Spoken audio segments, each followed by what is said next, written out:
Bonjour à tous, bienvenue dans LCI Midi. Ravi de vous retrouver pendant 2 heures avec vous, Magali Berthès. Comment ça va? Très bien, très bien. Bonjour à tous. On va évidemment aborder ce bras de fer par journal du dimanche interposé entre le secrétaire d'État au transport, Jean-Baptiste Djebbari, sur la gauche de l'image, et vous reconnaissez la moustache de Philippe Martinez. Ces deux-là ne partiront pas en vacances, même s'ils devaient réussir à trouver un train. On vous l'explique dans un instant avec tout notre plateau.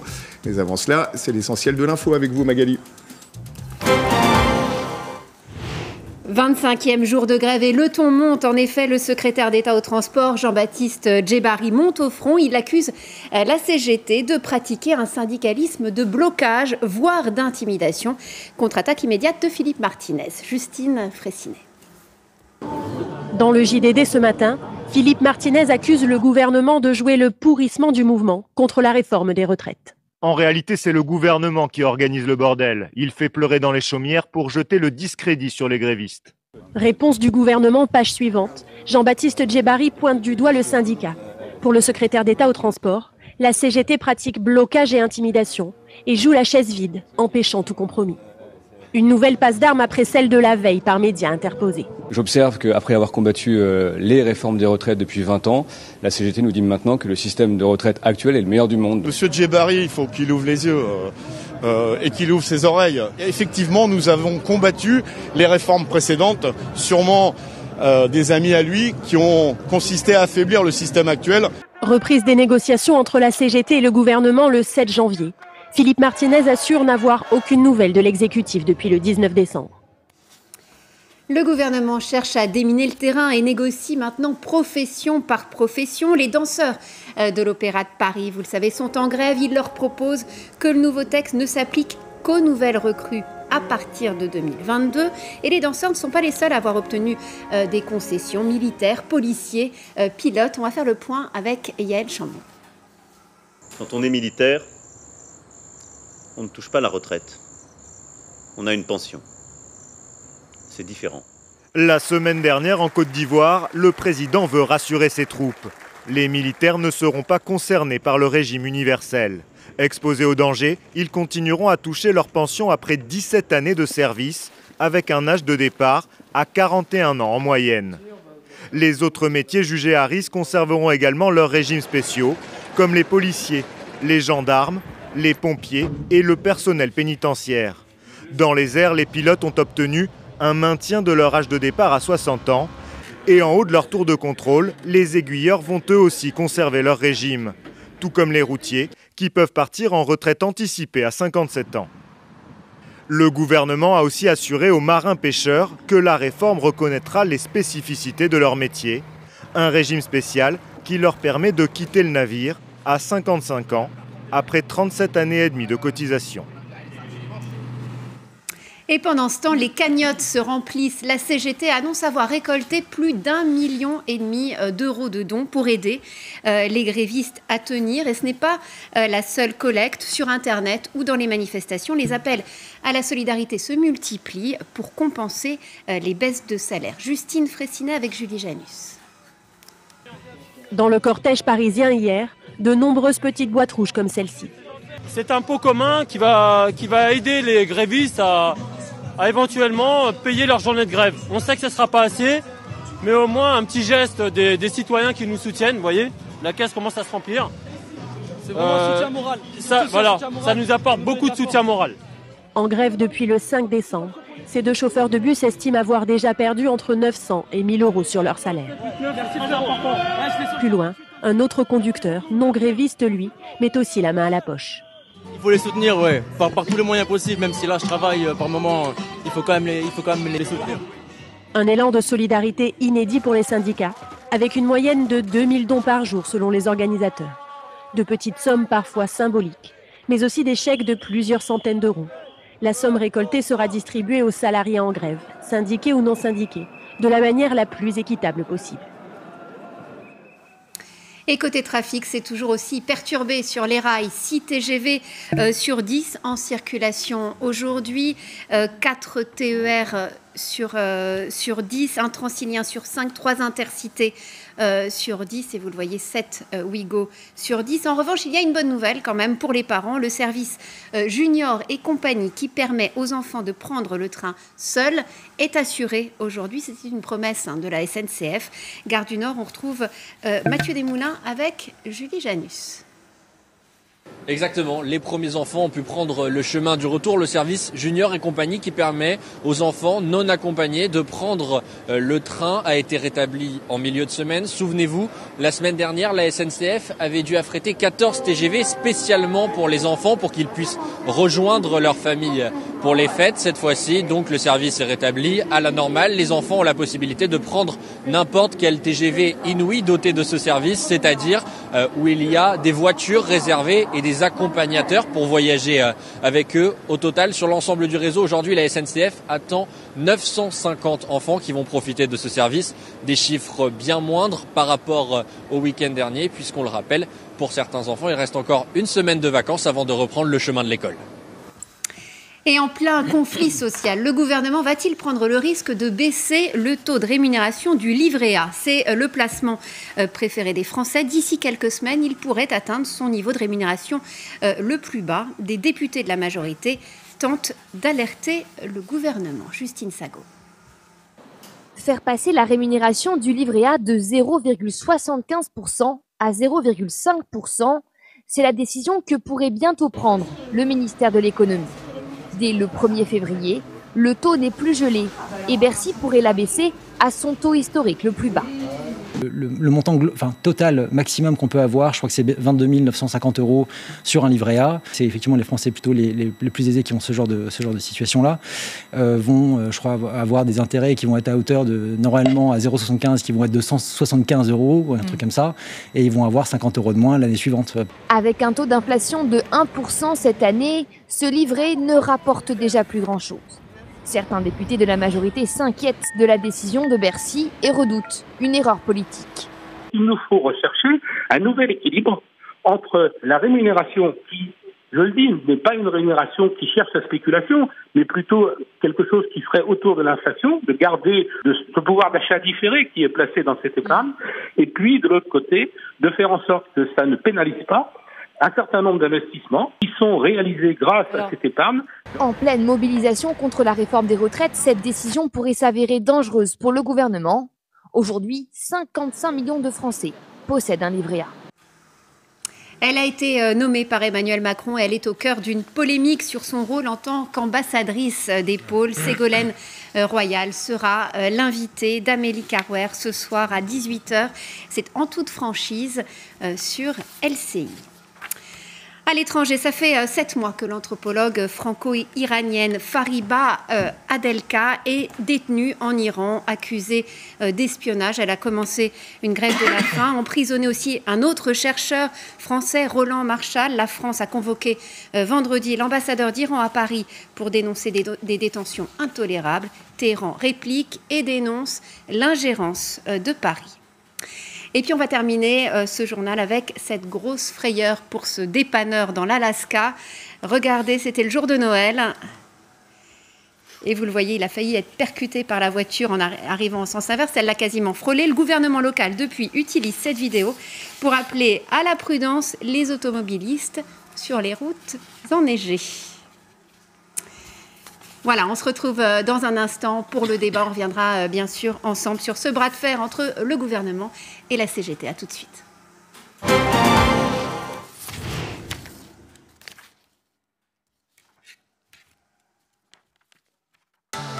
La météo des neiges avec myresidome.com. Pour vos vacances ou vos séjours d'affaires, une seule adresse, myresidome.com.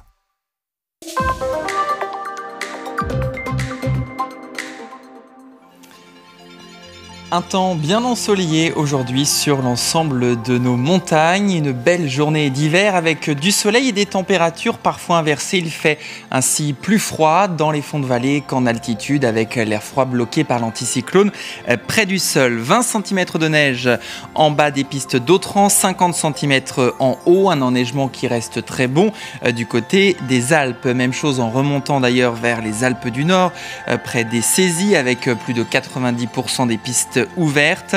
Moins 2 degrés en bas à 1100 mètres d'altitude contre plus 4 degrés en haut du domaine à 2000 mètres. Du côté de Métabier, l'ouverture partielle de la station est toujours d'actualité avec 40 cm de neige en haut des domaines mais pas de neige en bas des pistes.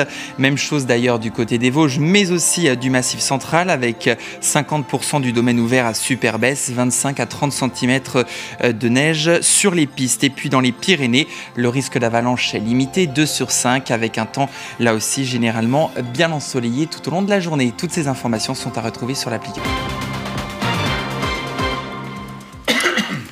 LCI Midi pendant 2 heures. Bienvenue si vous nous rejoignez. Bon appétit si vous passez à table. Débat sans doute passionné à suivre autour de cette table avec nos invités que je vous présente. Danielle Simonet, tout d'abord, oratrice nationale de la France Insoumise, candidate au municipal à Paris. En face de vous, Laurent Jacobelli, porte-parole du Rassemblement national. Bonjour. Merci d'être avec nous. Amine El Khatmi, vous êtes président du Printemps républicain, issu du Parti socialiste. Et Jacques-Marie Le Sion, vous êtes député La République En Marche des Hauts-de-Seine. Merci à tous les 4 d'être avec nous. On est, vous le savez, en plein cœur de ces vacances de Noël, avec une grève qui ne connaît pas réellement de trêve et une guerre, on va dire, de faible intensité entre le gouvernement et les syndicats, notamment la CGT, qui s'est traduite, c'était déjà le cas hier avec des échanges peu flatteurs entre Jean-Baptiste Djebbari et Philippe Martinez, et que l'on retrouve ce matin dans les colonnes du journal du dimanche. Alors on va voir ce que le secrétaire d'État au transport dit. D'abord, la CGT pratique blocage et intimidation. On reviendra sur ces 2 termes, à la fois le blocage et l'intimidation. Réponse immédiate de Philippe Martinez. Le gouvernement organise le bordel. Fin de citation. On commence déjà sur cet échange verbal qui n'est pas forcément d'ailleurs extrêmement élevé. Danielle Simonet, est-ce que vous adhérez à ce que dit Philippe Martinez? La faute au gouvernement, c'est ce qu'on a beaucoup entendu hier dans la manifestation? Bien sûr, et d'ailleurs la réforme des retraites, c'est comme un braquage légal, mais c'est comme un braquage. Parce qu'il y a un des aspects dont on ne parle pas assez dans cette réforme qui va vraiment ravir l'ensemble des assureurs et des vendeurs de fonds de pension, de retraite par capitalisation, c'est qu'à partir des cadres qui touchent plus de 10 000 euros par mois, la cotisation, elle va baisser à 2,8%. Alors c'est présenté... Mais elle ne comptera pas dans le calcul de la retraite. Alors c'est présenté comme quelque chose de soi-disant positif. Oh bah oui, quand même, quand vous avez des salaires à plus de 10 000 euros par mois, vous êtes tellement à l'aise que vous n'avez pas besoin d'avoir cette retraite par répartition, démerdez-vous. Mais le résultat, c'est que vous allez avoir 72 milliards d'euros... Mais non. Qui vont bien sûr, qui vont baisser qui vont disparaître entre justement 2025 et 2040, parce que quand vous baissez les cotisations jusqu'à 2,8%, eh bien les employeurs vont faire 43 milliards d'économies, vous vous rendez compte, qui vont être retirés des caisses de retraite. Donc, c'est comme un hold-up. C'est 28% pour tout le monde jusqu'à 10 000 euros, et 2,8%, mais qui ne comptent pas dans le calcul de la pension de retraite, ensuite, à partir de 10 000 euros. C'est autant d'argent en moins dans les caisses de retraite. Et donc, on nous présente une réforme par des objectifs comptables, comme s'il n'était pas possible de défendre notre système de retraite par répartition. Il y aurait d'autres mesures à mettre en place pour justement garantir un vrai projet de société qui est de dire, allez, à 60 ans, on permet tout le monde d'avoir une deuxième vie après le travail et d'avoir une continuité du niveau de vie pour pouvoir en profiter après toute une vie de labeur. Au lieu de cela, non seulement votre gouvernement vide une partie des caisses par cette mesure totalement scandaleuse et en plus promet à tout le monde, public comme privé, de travailler plus longtemps. Jacques-Marie Le Sion, vous répondre. On sent que vous n'avez pas très envie de nous parler de Djebbari et Martinez, mais enfin on y reviendra quand même. Bien sûr, moi je peux vous dire, Monsieur Martinez a bien raison et bravo aux grévistes et à toutes celles et ceux qui les soutiennent et qui sont majoritaires dans le pays. Jacques-Marie Le Sion, réponse à Danielle Simonet. Écoutez, Madame Simonet vient de nous répéter le tube La France Insoumise. J'ai eu l'occasion de regarder à la télévision ces derniers jours. Tous vos collègues disent la même chose. Donc vous avez bien appris votre texte, c'est très bien. De quoi parlez-vous? Non, sans mépris de votre part. Non, absolument. Je rends hommage à votre mémoire. Bien sûr. Ce que vous nous dites, c'est que au-dessus de 10 000 euros, c'est scandaleux, les gens ne paieront qu'un peu moins de 3% de cotisation. Premièrement, ce n'est pas une cotisation, c'est une contribution. Ça veut dire, comme vous l'avez dit, monsieur, que ces gens-là, au-dessus de 10 000 euros, ne cotisent pas pour leur retraite. C'est donc, vous devriez être content, on fait payer les riches. 3% au-dessus de 10 000 euros, c'est de l'argent qui va aller au pot de l'ensemble des retraites. Je vous signale qu'avant, c'était mon cas, quand on avait des salaires cadres, on avait une cotisation supérieure, mais en même temps, on avait une retraite en retour.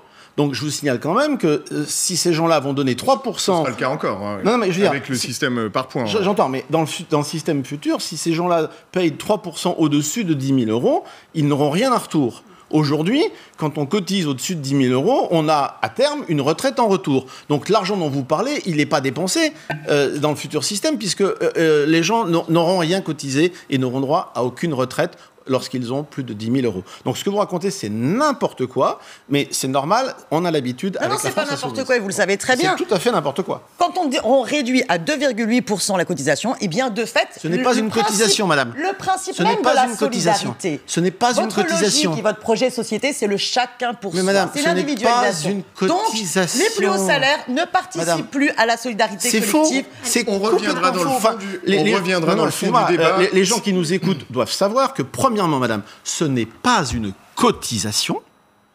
Cotisation, ça veut dire que vous mettez de l'argent pour avoir quelque chose en retour. Là, ils n'auront rien en retour au-dessus de 10 000 euros. Donc c'est une contribution. La solidarité, monsieur. C'est une contribution. Vous savez ce que c'est que la contribution de solidarité. Peut-être, sinon, hein, on peut vous laisser. Ce qu'on vous propose, c'est qu'on revienne peut-être sur ce bras de fer qu'on voit à la une de nos journaux, notamment ce matin, ce bras de fer entre la CGT et le gouvernement pour relancer ce débat. Écoutez d'abord Jean-Baptiste Djebbari, le secrétaire d'État au transport. Je note qu'on commente beaucoup l'attitude de la CGT qui pratique une forme de syndicalisme. Celui qui consiste la forme qui consiste à être dans le refus systématique de toute réforme. J'observe qu'après avoir combattu les réformes des retraites depuis 20 ans, la CGT nous dit maintenant que le système de retraite actuel est le meilleur du monde. Donc, si vous voulez, c'est une forme de syndicalisme. Je constate qu'avec la CFDT et l'UNSA, il y a d'autres formes qui peuvent se jouer et que le compromis contractuel me paraît, que nous avons posé au travers des garanties concrètes, me paraît être un syndicalisme plus constructif que celui de l'opposition systématique. Quand on entend le secrétaire d'État au transport parler d'un syndicalisme d'intimidation, vous êtes d'accord ? Bon, écoutez, je n'ai pas l'impression qu'il y ait eu vraiment un syndicalisme d'intimidation, mais si vous voulez, j'ai pas tellement envie d'entrer dans le jeu, de prendre parti, soit pour M. Djebbari, soit pour M. Martinez. Le débat concerne la retraite de 29 millions d'actifs en France. Il faut prendre un peu de hauteur. C'est pas un débat entre deux seconds couteaux qui va nous sortir de la nasse. On a d'un côté quelqu'un qui est un secrétaire d'État au transport, qui n'est donc pas quelqu'un qui est en charge du dossier des retraites. Alors il faut dire que sa ministre était en vacances, mais... Il a un rôle assez important. Sûrement, mais enfin, on aimerait mieux entendre le président de la République ou le Premier ministre sur ce type de questions. Et de l'autre côté, M. Martinez, qui effectivement va dans l'excès. Pourquoi ? Pour exister, puisqu'il représente aujourd'hui, je crois, 2,5% des salariés, quasiment 0%. Madame, on vous a écouté, vous allez me laisser parler. Ce sont des gens qui ne sont pas représentatifs du sujet. Aujourd'hui, on a 29 millions de Français concernés face à une réforme menée par le président de la République et du Premier ministre. Et c'est là qu'il doit y avoir débat. Or, les Français, aujourd'hui, pas seulement les cheminots, pas seulement ceux qui sont dans la rue, aujourd'hui sont inquiets pour leur retraite et ne comprennent pas la réforme qu'on leur propose. On leur avait dit c'est une réforme qui va simplifier. Vous avez aujourd'hui 42 régimes spéciaux, un régime général, on va simplifier tout ça. Or, on voit bien que le gouvernement lâche du lest, catégorie par catégorie, très souvent d'ailleurs, très légitimement d'ailleurs, parce que ces catégories ont des revendications légitimes, mais on ne peut pas s'empêcher de penser que les 29 autres millions de Français, c'est-à-dire les 97% qui ne sont pas affiliés à des régimes spéciaux, se disent « mais personne ne s'occupe de nous. Qu'est-ce qui va se passer ? Nous allons trinquer pour les autres. » Et donc, il est temps maintenant d'avoir un vrai débat de fond sur cette réforme et que le gouvernement entende la colère des Français, de tous les Français, pas seulement, évidemment, de la CGT. On va la voir. On revient un instant sur ce bras de fer, Magali. Oui, puisque nous allons retrouver Linda Chekhalil. Elle est en duplex avec nous, machiniste à la CGT. On la retrouve, elle est dans le dépôt d'Asnières. Bonjour, madame, et merci d'être avec nous en direct sur LCI. Comment vous réagissez ce matin aux propos du gouvernement qui accuse la CGT de pratiquer des intimidations et même des blocages? Alors, déjà, je pense qu'il y a une différence entre être contre et ne pas être d'accord. je veux dire, être contre, c'est tout rejeter. Maintenant, si on m'explique clairement pourquoi il y a un problème dans ce système de retraite qui est déjà existant, et pourquoi ce serait cette réforme qui serait la seule solution. Donc après, ce qu'il dit Monsieur Djebbari concernant la CGT, je suis pas d'accord avec lui parce que dans la rue, tous les gens qui manifestent ne sont pas uniquement CGT. C'est le peuple qui se manifeste et qui se manifeste aussi pour ceux qui ne peuvent pas être en grève. Ça, il faut bien l'entendre. Et le seul qui bloque ce pays, effectivement, c'est le gouvernement. C'est Monsieur Macron et son Premier ministre qui sont complètement absents. Alors, Linda Chekalil, on est à 25 jours de grève. Vous nous direz d'ailleurs comment c'est vécu dans vos rangs. Jusqu'à quand vous allez tenir? Parce que l'agenda, il est assez lointain finalement. La reprise des négociations, ce sera le 7 janvier. Le texte arrivera en Conseil des ministres le 22 janvier. Bref, il faut tenir encore longtemps. Pour vous, vous irez jusqu'au bout? On sait que la RATP, pratiquement tout est bloqué à Paris. Alors, on ira jusqu'au bout. Et nous ne sommes pas seuls à la RATP, nous ne sommes pas la seule corporation en grève et dans la lutte et dans la rue. Au vu de la une du Parisien, je pense que le bout il va vite arriver. Je pense que là, à un moment donné, il faut vraiment que le gouvernement réagisse. Leur calendrier, c'est leur calendrier. C'est eux qui ont décidé de lancer ça en décembre. Donc, ils auraient pu choisir une autre date, ils auraient pu faire autrement. Donc nous, on va tenir. Dans la rue, on est mobilisé. Sur le terrain, on est mobilisé. Et on tiendra. S'il faut rajouter à 25 jours près, vous savez, s'il faut tenir 10 jours, 15 jours de plus, c'est pas le souci. Hein. On ira jusqu'au bout. Madame, vous êtes en grève depuis quasiment le début. Il me semble, quelle perte de salaire est-ce que vous accusez aujourd'hui? Est-ce que la cagnotte dont on parle beaucoup de la CGT vous permet d'avoir une compensation? Non. Alors, comme je le dis souvent, mon premier objectif, c'est le retrait de cette réforme. Et les comptes, on les fera après.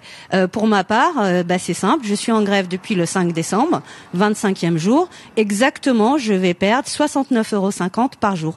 Faites le compte, ça fait mal. Mais cette retraite, si elle passe, elle va faire beaucoup plus mal que mes 1700, 1800 € que je vais perdre, ou un peu plus si ça continue très longtemps. Voilà. Donc après, les solutions, on y pensera après. Il y a déjà eu des concessions pour notamment les conducteurs à la SNCF et à la RATP. Ça ne vous suffit pas? Vous, ce que vous dites, c'est comme Philippe Martinez, il faut le retrait pur et simple de toute réforme? Exactement. Oui, on a bien reçu la vidéo de Monsieur Djebbari où il s'adresse uniquement à la RATP. Elle est très bien faite, cette vidéo. On a très bien compris et je pense qu'on l'a vexé en la refusant. On a refusé sa proposition et le mot d'ordre, c'est le retrait. Ne pas être d'accord, c'est une chose et ce n'est pas forcément être contre. Comme je l'ai dit, il y a peut-être d'autres solutions si dans le système de retraite actuel, il y a des soucis. Je suis pas économiste ni financière, mais je pense pas que dans la vie, il y a qu'une seule solution à chaque problème. Merci beaucoup. Merci à Linda Chekalil d'avoir été en direct avec nous et merci à Karim Maouche qui a permis la réalisation de ce direct. Aminata Khatmi, on voit qu'il y a quand même un blocage qui est extrêmement net. C'est vraiment soit on rejette en bloc du côté de la CGT, soit on essaye de passer comme tente de le faire le gouvernement en négociant profession par profession. Oui, et ce n'est pas très sérieux. En réalité, ce à quoi nous sommes, je ne parle pas de la dame qui vient à l'instant, évidemment, de s'exprimer, qui fait grève, et c'est tout à fait légitime qu'elle puisse contester la réforme. Mais je parle des deux, là, qu'on voit à l'écran. Ce n'est pas sérieux, parce que pendant qu'ils sont en train de faire de la politique, parce qu'en réalité, c'est ce qu'ils sont en train de faire. Vous en avez un d'un côté au gouvernement qui jette de l'huile sur le feu en traitant un syndicat, j'ai vu les termes tout à l'heure, de syndicalisme, d'intimidation. De l'autre, le patron de la CGT qui répond en utilisant le terme de bordel. Et le problème, c'est que pendant qu'ils sont en train de faire ces joutes-là, il y a des Français qui subissent les conséquences de cette crise. Ça se réduit trop au transport, vous voulez dire? Mais il n'y a pas que les transports, il y a les commerces. J'étais hier, je discutais avec des restaurateurs du quartier de Richelieu-Drouot à Paris qui m'expliquaient qu'ils avaient des baisses de 70% de leur chiffre d'affaires. Il y a des familles qui n'ont pas pu rejoindre leurs proches pour Noël, d'autres qui ont réussi à se rendre auprès de leurs proches et qui n'arrivent pas à regagner leur ville d'origine, leur domicile pour pouvoir reprendre le travail. Et donc, ces Français-là qui peuvent même, pour un certain nombre d'entre eux, contester la réforme, y être opposés, ne comprennent pas que plutôt que d'être autour d'une table à négocier sérieusement, à essayer de trouver une sortie de crise, on assiste à ce spectacle où ils sont dans des postures, défendant des positions qui apparaissent aujourd'hui de plus en plus comme irréconciliables, comme totalement... Vous les renvoyez dos à dos. Non, je dis que c'est irresponsable. Et de la part des uns, Madame Simonet, et de la part des uns et de la part des autres. Oui, quand on est un syndicaliste, oui, quand on est membre du gouvernement, on organise la négociation. On n'organise pas le spectacle et ces échanges d'amabilité. La négociation sur quoi? Le gouvernement est en train d'organiser une casse du système des retraites, d'accord? Donc c'est une vraie guerre sociale. Il est en train de dire, on va vous couper un bras ou on va vous couper une jambe, mais négocions autour de la table pour savoir si ça sera une scie, une hache pour vous amputer soit de votre âge légal de départ en retraite à taux plein, soit du niveau de vos pensions. Non, donc c'est scandaleux. Donc à un moment donné, il faut choisir son camp. Oui, il faut le retrait de cette réforme. Ce que dit Amine El-Khatmi, c'est effectivement un chiffre, 400 millions d'euros de pertes par jour pour les commerçants à l'échelle de la France. Donc le gouvernement se ressaisisse et assume le retrait de la réforme. La faute au gouvernement. Jacques Marius. Écoutez, moi je trouve qu'il y a chez certains beaucoup de mauvaise foi. Et je parle même des pas de propagande manipulatoire, notamment de la part de la CGT. Je vous donne un exemple. Le projet de loi, enfin, la réforme, ça a commencé par un haut commissaire qui a été chargé de discuter dans toute la France avec les partenaires sociaux et qui a produit un rapport au mois de juillet. Joli casting d'ailleurs. Jean-Paul Delevoye. Ensuite, derrière ça, il y avait normalement. Il a bien été choisi. Bon. Ensuite, il y avait ce qui était prévu, c'était annoncé, c'était prévu, une discussion, des négociations, de la concertation, à partir du mois de septembre jusqu'au mois de décembre, pour pouvoir ensuite préparer le projet de loi au début de l'année 2020 et le voter en 2020 pour qu'il soit effectif en 2022. Ça, c'est le calendrier qui est annoncé depuis le début. Qu'avons-nous vu? Dès la mi-septembre, je dis bien dès la mi-septembre, donc on avait à peine commencé à discuter avec les organisations syndicales, les partenaires sociaux, que les syndicats, la CGT, SNCF et RATP, ont annoncé une grève illimitée pour le 5 décembre. Et ensuite, ils ont eu 2 mois et demi pour la préparer, les manifestations, la grève, etc. Donc, moi, ce que je veux dire par là, c'est que le message, madame, c'est que dès le début, on n'avait même pas commencé la concertation, on n'avait même pas commencé la discussion. La CGT n'a pas joué, les syndicats c'est évident. Alors, je ne conteste pas. La logique par point, madame, nous la contestons. Madame, je ne sais pas, mais en France, il y a 70% des personnes qui travaillent dans le secteur privé. Vous en avez 20% qui travaillent dans le secteur public et 10% indépendants et régimes spéciaux. Quand vous êtes dans le secteur public, vous pouvez être soit fonctionnaire, soit non fonctionnaire. Dans ces cas-là, vous avez un régime de retraite complémentaire qui s'appelle l'IRCANTEC et qui est à point. Quand vous êtes salarié du secteur privé... Et les niveaux de pension ont baissé d'ailleurs. Madame, et quand vous êtes salarié du secteur privé, vous avez un régime complémentaire qui est à point. Donc ça veut dire, madame, qu'aujourd'hui en France... Ça veut dire en France aujourd'hui, 80% à peu près des gens ont déjà un régime de retraite à point, la retraite complémentaire, Agir Cargo. Qui ne représente que 25% de l'ensemble des retraites. Laquelle est, entre guillemets, gérée par les partenaires sociaux. Donc, dites pas aux Français que les retraites à point, c'est scandaleux. Il y a déjà 80% des gens qui savent ce que c'est et ils n'ont jamais manifesté dans la rue contre cette retraite à point gérée par les partenaires sociaux. Laurent Jacobelli. Si on peut en placer une. Moi, j'aimerais d'abord appeler tous nos amis sur ce plateau ainsi que tous nos téléspectateurs de ne pas tomber dans le piège. Le problème aujourd'hui, le débat, ce n'est pas le gouvernement contre les régimes spéciaux des cheminots. Absolument. C'est une réforme des retraites qui va toucher tous les Français. Or, le gouvernement essaye de réduire le débat, de le caricaturer à une confrontation avec la CGT cheminots. Ce n'est pas le cas. Donc, il faut bien faire attention à ça. Tous les Français vont être concernés. Et pourquoi, aujourd'hui, les Français manifestent? Ça vient après un an de manifestations de Gilets jaunes. C'est parce que le gouvernement a entamé une politique de rabot social que les Français jugent à raison illogique, injuste et infondée. On nous explique cette réforme des retraites qu'elle a plusieurs bases. Je m'explique. D'abord, qu'elle va rendre le système plus juste. On a vu que les régimes spéciaux, d'une manière ou d'une autre, allaient perdurer. Et je le répète, pour beaucoup de régimes spéciaux, c'est logique. Il y a une raison fondamentale à cela. Deuxièmement, on nous explique qu'il y a une urgence, que si on ne le fait pas maintenant, là, tout de suite, avant le 15 janvier, le système va s'effondrer comme un château de cartes. Non. Mais on s'aperçoit, négociation après négociation, que ça ne rentrerait en vigueur qu'en 2027 pour les autres, en 2060 pour les uns, etc., etc. Donc il n'y a pas d'urgence. Tous les arguments du gouvernement pour nous imposer cette réforme tombent les uns après les autres. Alors, moi, j'aimerais poser la vraie question. Pourquoi cette réforme? S'il n'y a pas de trou de la caisse, s'il n'y a pas d'urgence à changer les réformes... qu'on reste sur l'ancien système. Il y a deux possibilités. Soit le gouvernement retire ce projet qui, clairement, ne requiert pas l'adhésion des Français, soit il est tellement sûr de lui qu'il le ficelle. Et une fois qu'il a mis la copie sur la table, il le propose aux Français par référendum. C'est une question trop importante pour écarter les Français de ce débat. Alors, je rebondis sur ce que vous dites avec cette déclaration intéressante de Philippe Martinez ce matin également dans le journal du dimanche. Vous allez voir, la stratégie de grève pour lui porte malgré tout ses fruits. Vous allez voir que Philippe Martinez dit « En faisant la grève », si jamais cette citation peut apparaître, vous savez, avec la grève, on obtient toujours quelque chose. Regardez, depuis 2 semaines, on apprend chaque jour que tel ou tel régime sera finalement maintenu. Je rejoins du coup ce que vous êtes en train de dire. On va d'ailleurs voir, je vous laisse la parole dans un instant, Monsieur Marie-Lossian. On va d'ailleurs voir la liste des professions qui ont déjà commencé à négocier et pour certaines qui ont obtenu quelque chose. Les cheminots agents RATP, même si certains le refusent. On sait que les pilotes, hôtesses et stewards qui menaçaient de se mettre en grève début janvier ne le feront pas, comme les contrôleurs aériens. Électriciens et gaziers hésitent un petit peu, mais ils ont eux aussi obtenu certaines concessions ou avancées. Policiers, militaires, on le sait. Les enseignants, 10 milliards d'euros de plus d'après Jean-Michel Blanquer. Les professions libérales, ça c'est à venir. Les marins, les routiers, bref. On a l'impression qu'on passe d'un régime, de la fin des régimes spéciaux à l'apparition de petits régimes particuliers, malgré tout, Jacques-Marie Lossian. Alors, je ne sais pas, mais moi, quand je suis allé sur certains plateaux, d'abord, je insiste sur l'aspect mauvaise foi. La plupart des gens qui étaient en face de moi, par exemple, n'avaient pas lu le rapport de Levoy.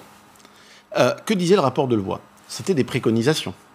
Il disait qu'il y aurait, à terme, un régime universel.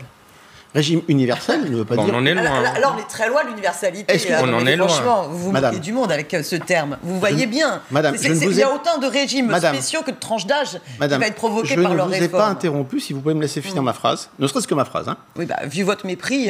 Ne serait-ce que ma phrase, madame. Alors, Jacques-Marie Lossian, fini. C'est vous qui parlez de mépris. Et vous répondrez, Daniel Simonet. Je dis simplement, madame, que on a prévu... Le rapport de loi propose un régime universel. Universel, sauf erreur... Moi, je connais mon dictionnaire, ça ne veut pas dire uniforme, ça ne veut pas dire unique. Ce sont les éléments de langage d'Édouard Philippe, pour le coup, qui a toujours... Qui dit depuis quelques jours, universel n'est pas uniforme. On ne peut pas reprocher au Premier ministre, à la majorité, au rapport de Levoy de dire le contraire. Depuis le début, universel ne veut pas dire unique. Depuis le début, je suis à la commission des affaires de la défense nationale. Donc j'avais en face de moi des militaires, des marins, des soldats, des aviateurs, qui m'ont posé souvent cette question. Dès le début, le président de la République, la ministre, nous leur avons dit le système des militaires, qui est une pension à jouissance immédiate. Il y avait une petite erreur dans votre reportage, c'est pas 17 ans. 17 ans, c'est pour les sous-officiers, 27 ans pour les officiers. Et aujourd'hui, sur 100 militaires, vous en avez à peine un tiers, 30%, qui bénéficient de cette pension-là, parce que des fois, ils s'arrêtent avant ou ils continuent leur carrière jusqu'au bout. Mais ça veut dire quoi? Depuis le début, ça n'est pas uniforme, ce n'est pas unique. Et depuis le début, le rapport de Levoy dit... Depuis le début, le rapport de Levoy proposait qu'il y aurait bien évidemment des transitions. Il le chiffrait même entre 15 et 20 ans pour certains régimes, en disant, bien évidemment, il va falloir passer du système actuel au système futur. Donc, personne n'est surpris. Ceux qui ont fait leur boulot de lire le rapport, ceux qui ont fait leur boulot... Moi, je dis simplement que les hommes politiques qui ont fait leur boulot en lisant le rapport ne peuvent pas être surpris. C'était annoncé des périodes de transition. Ce n'est pas un régime unique et uniforme.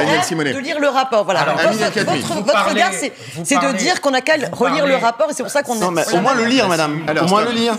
Moi, je peux écouter, ça me dérange pas.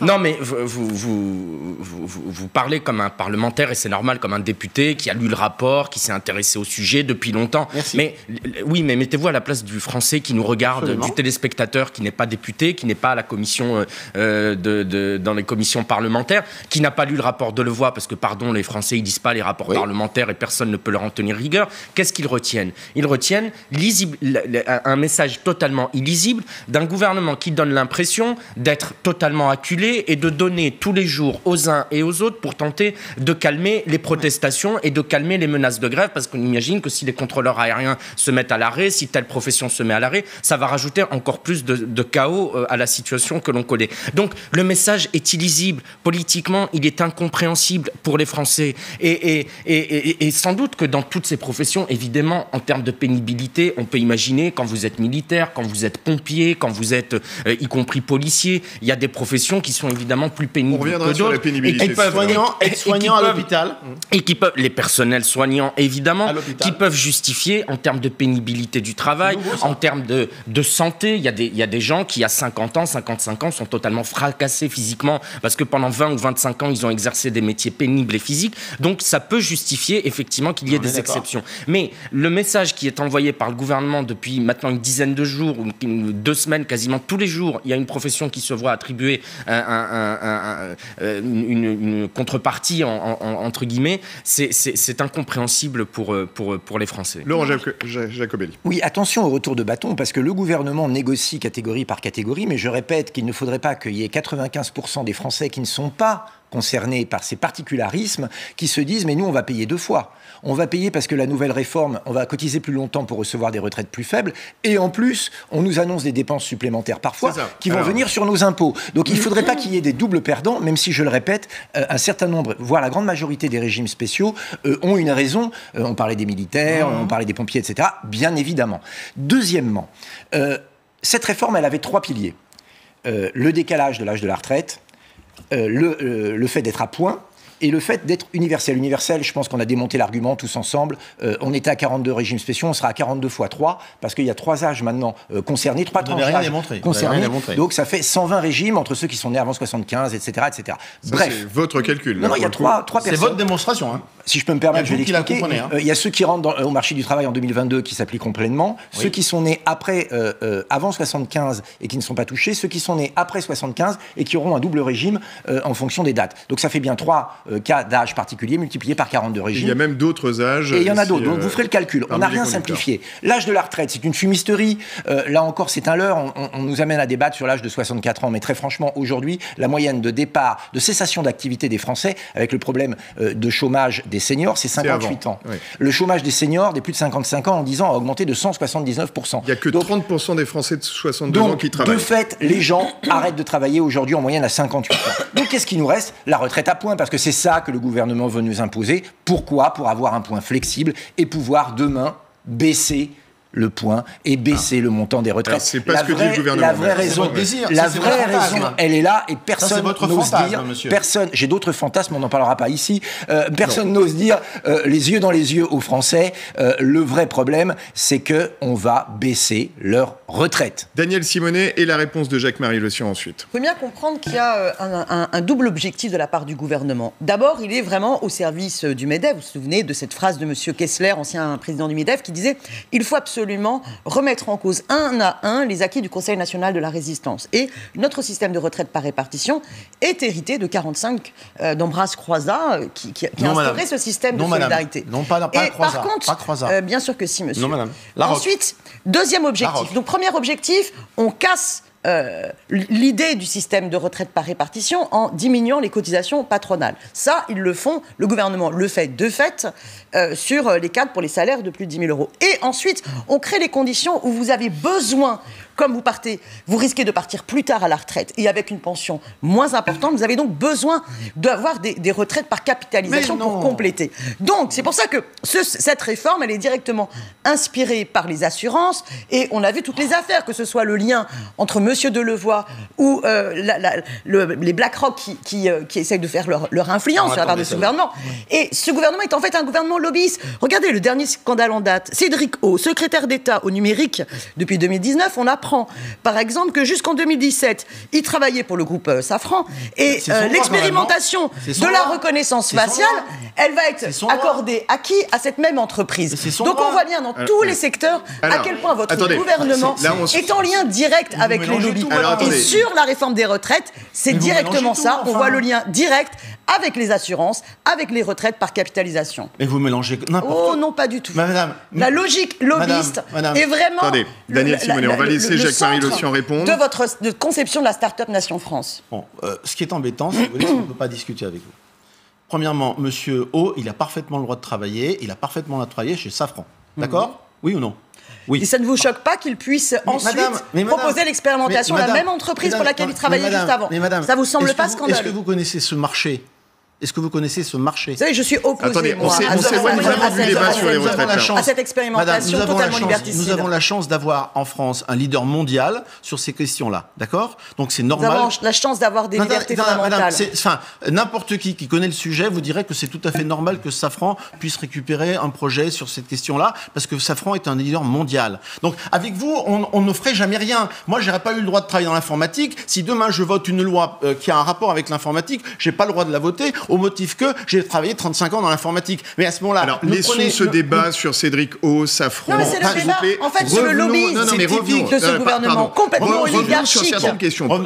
Première question, par exemple... Cette réflexion est typique de l'approche de la France insoumise, qui ne connaît... Qui dénonce la logique oligarchique du système. Nous ne sommes pas dans une joute oratoire entre deux personnes. En revanche, deux questions, notamment une qui était suggérée par Laurent Jacobelli. On reviendra sur une autre de Daniel Simonet dans un instant. Comment finance-t-on ces régimes qui deviennent un peu, sinon spéciaux, du moins particuliers? Comment finance-t-on les concessions qui ont été faites à certains métiers? Première question, parce que ça risque de coûter assez cher. Premièrement, le système actuel est-il juste? Le système actuel est-il lisible? Le système actuel est-il équitable? Ça n'est pas ma question. Le système actuel est-il le système actuel est-il pérenne? Bon, en 1945, on avait 4 cotisants pour un retraité. Aujourd'hui, on est à 1 pour 1,7. On se dit, tiens, il peut y avoir un problème de financement. Premièrement. Deuxièmement, il y a encore 20-25 ans... Comment on finance ces concessions? J'y viens. Il faut suivre. Je suis désolé, mais c'est un peu long. Deuxièmement, vous avez avant... En 1982, quand on a passé l'âge de la retraite de 65 ans à 60 ans, c'était tout à fait normal. Vous aviez des gens qui mouraient même pas 6 mois après leur retraite, compte tenu de l'espérance de vie de l'époque, notamment les ouvriers. Donc c'était tout à fait normal qu'on passe de 65 à 60. Sauf si dit, depuis 1982, l'âge de la retraite n'a pas bougé, enfin 62 ans maintenant, mais l'espérance de vie a considérablement augmenté. Ce qui fait qu'on est passé de 5 à 7 ans à la retraite. Elle a quel âge? L'espérance de vie en bonne santé, 20 ans. On a une chance. La question, c'est comment finance-t-on ces spécificités? Voilà, toutes les négociations qui ont été faites ces derniers jours. Je vous explique simplement que... Parce que votre digression, là, pour le coup, est en train de partir sur d'autres terrains. Non, ces spécificités, elles existent déjà aujourd'hui. On est bien d'accord? D'accord. Bon, donc aujourd'hui, on a un système de retraite qui représente à peu près 325 milliards de dépenses. Là-dedans, vous l'avez dit tout à l'heure, il y en a à peu près un quart qui est AGIRC.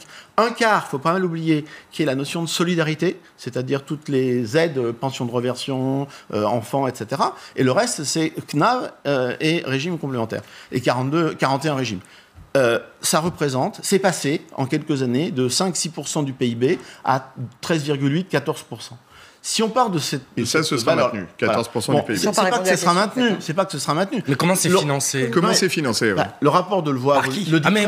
Pardon, attendez, je suis désolé. Tout le monde ne l'a pas lu. Je le dis aux gens, moi je l'ai lu, donc je leur en parle. Le rapport de Delevoye signale que la dépense représente à peu près 14% du PIB.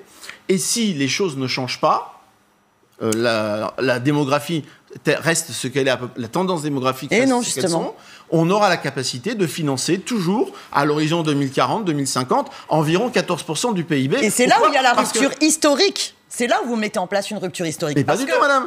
En décrétant que vous allez financer la réforme des retraites en maintenant à chaque fois 14% de PIB pour financer les retraites, c'est une rupture historique. Non, madame. Parce que jusqu'à présent, ça c'est vous qui le dites. Ça c'est vous qui le dites. C'est vous qui le dites.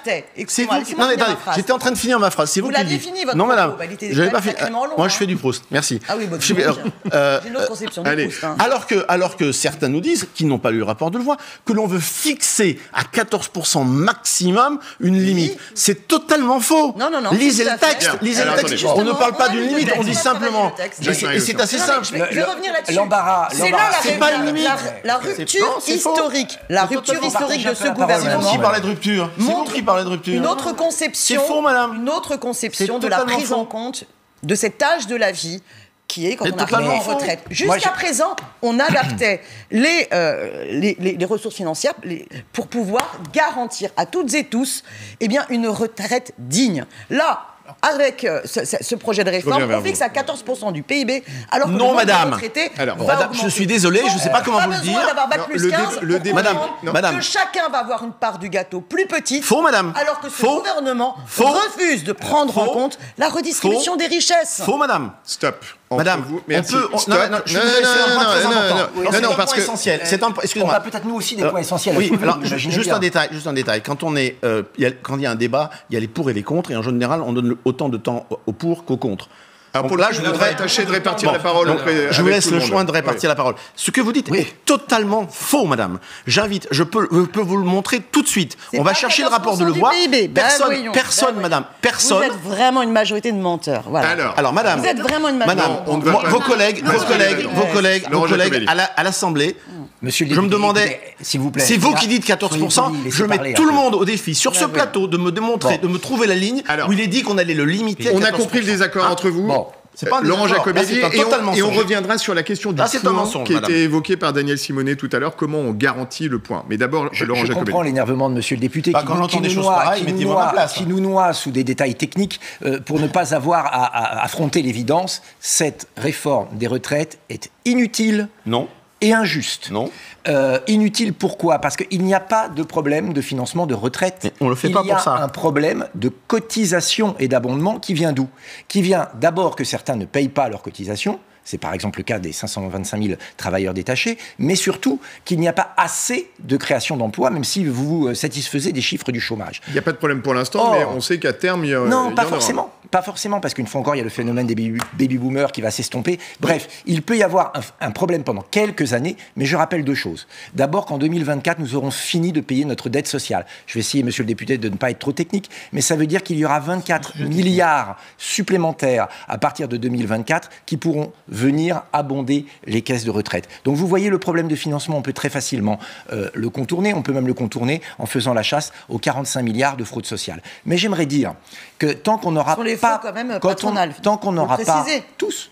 Non, mais il faudra peut-être le préciser, la différence, hein, monsieur. Tant qu'on n'aura pas réglé le problème du chômage de masse, on n'aura pas réglé le problème de l'épée de Damoclès. Tout le monde est d'accord, c'est l'avantage. Oui, sauf que tant qu'on acceptera cette mondialisation sans règles, sans normes, qui fait qu'un produit peut venir de Chine, par avion, et coûter finalement encore moins cher qu'un produit en France avec des normes françaises, ou même par cargo, ça pollue beaucoup, tout simplement, il y aura des PME et des agriculteurs qui devront mettre la clé sous la porte. Donc, tant qu'on n'aura pas réglé ce problème à nos frontières, tant qu'on aura une concurrence déloyale, que nos entreprises, du coup, qui payent beaucoup de charges, ne pourront pas être compétitives, on ne créera plus d'emplois dans ces pays. Alors, pour régler le problème des retraites, il faut arrêter les traités de libre-échange. Voilà par exemple une piste, et arrêter le phénomène des travailleurs détachés qui sont 525 000 à ne pas payer leur cotisation retraite en France. Allez, on va y revenir. On a 350 000, nous, qui sont à l'étranger. Allez, on y revient dans un instant. On y revient dans un instant. On reviendra notamment ensemble avec notre plateau sur le calendrier à venir des négociations syndicales, avec une journée de mobilisation, vous le savez, annoncée pour le 9 janvier. Les vœux d'Emmanuel Macron, que faut-il en attendre ? C'est tout de suite.